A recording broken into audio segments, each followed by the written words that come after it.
projet bi présenté nañ ko démb Dakar Métropolitain 2050 mu nekk yéene boo xam ne nee nañu premier ministre am na ko ci Dakar pour def ko gox boo xam ne bu mucc ayib lay nekk suñu gan jàmbaas na ko ci également mooy tukki bi ñu wax ne premier ministre dina ko amal Italie dans le cadre de la présentation du plan de redressement économique et social gannaaw présentation bi démb lan nga jàpp ci projet bi pour Dakar. Bon.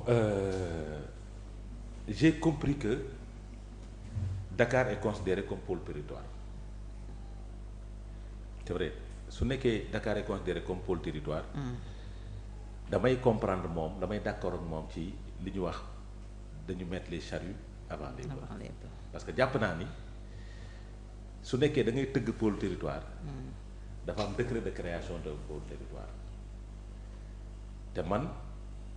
gisuma fu ñu mettre en place un projet de décret de création du pôle territoire Dakar gis naa nag bu Casamance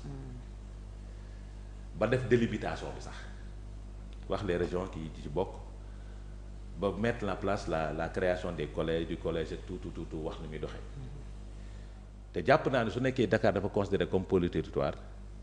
ce sont les membres du pôle territoire de Dakar qui devaient présenter ce projet parce que Dakar lañ koy defal su nekkee nag ñoom dañuy def politique de décentralisation nga xam ni maintenant l'État il est central rek les autres sont gérés par les collectivités territoriales parce que les pôles territoriaux sont dañ ko arrimé code de collectivité territoriale fa lañ ko arrimé donc ñoom foofu la ñu war a mën a nekkee maintenant nag c'est vrai ce qu'il a dit c'est vrai parce que la priorité ne devrait pas être Dakar parce que Dakar c'est vrai que bëri na ay manquements bëri na lu ñu fa war a def mais localité intérieure du Sénégal yi ñoo ëpp solo surtout la zone Casamance bu nga xam ne dañoo dund période de guerre boo xamante ni. et pour désengorger Dakar pour désengorger Dakar un peu il faut foofu am lu fa nekk. il faut ñu defar fa lu bëri pour mën a maintenir ces populations là nga xam ne duñu daw si ñëw parce que pour man la politique devrait être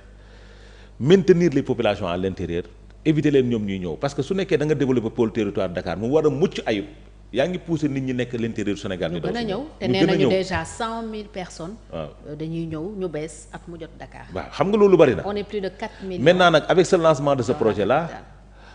on sera à 8 millions bientôt parce que les gens vont quitter l'intérieur du Sénégal parce que intérieur duñ fa def dara. amuñu dara. lu dul. waaw donc non li ce qui se passe sax c'est ils ont en ligne de mire les élections locales qui viennent puisque dañoo foqati maire bi ci loxo nit. jàpp nañ ni Dakar waaye dinañ fayu parce que gis nañ ni li ñu def du dëgg du yoon donc il faut ñu révéler leen. donc Dakar Métropole 2050 pour yow. rêve la. c'est de la poudre. non rêve la c'est de la IA moo liggéey nag quand même il faut accepter. intelligence artificielle. moo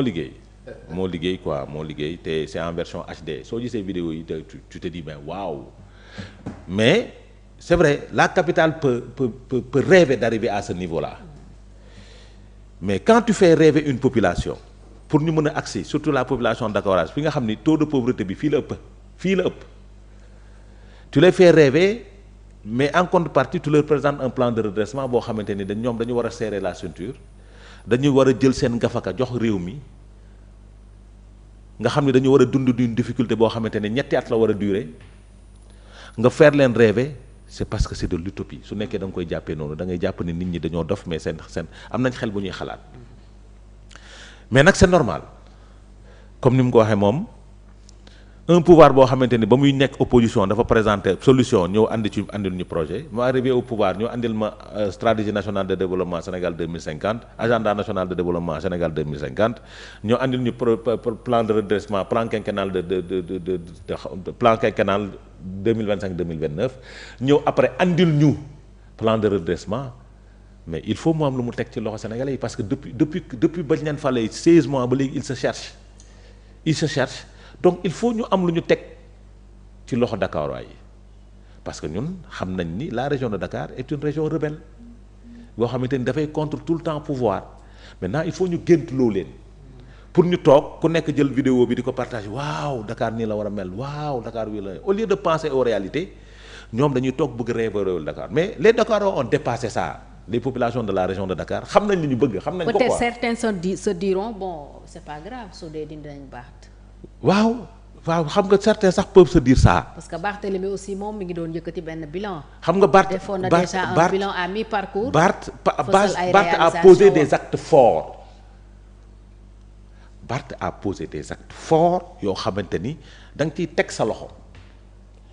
mais ñoom pour contrecarrer peut-être Barthélémy Diaz ils vont faire rêver aux Dakarois moo tax ma ne la il faut ñu am lu ñu teg ci loxo Dakarois yi pour préparer l'avenir c'est-à-dire pour préparer les élections locales de 2027 suñ ko deful du ñu gagner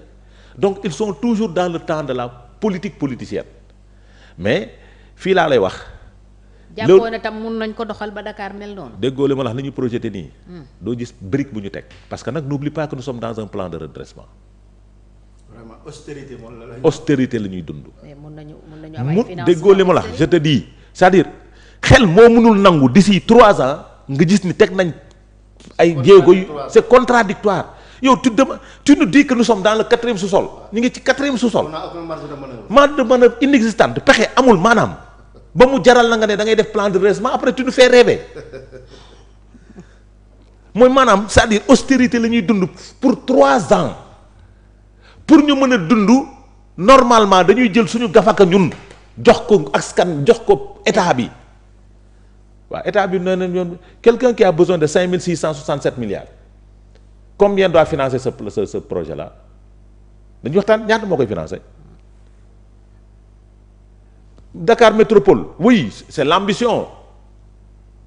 mais d'ici là doo gis ñu teg brique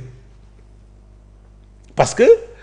xam nga ñoom nag wax naa ko fii ils ont très bien lu le plan Sénégal émergent ils l'ont excellemment lu ils l'ont très bien traité parce que ci phase boobu la Dakar doon jëm d'ici 2035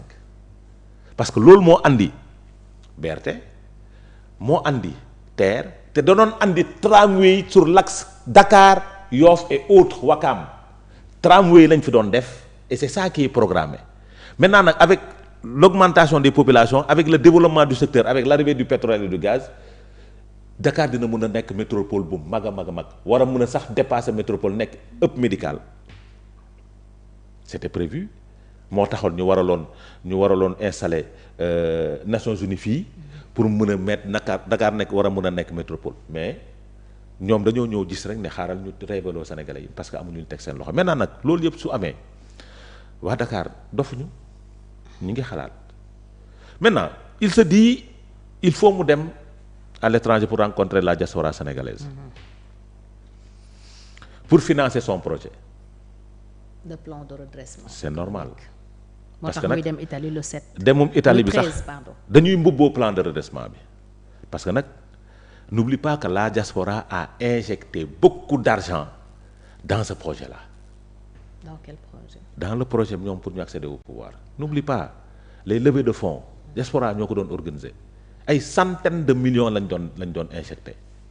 pour que lii accéder au pouvoir aujourd'hui qu'est-ce qui se passe au niveau de la diaspora une frustration profonde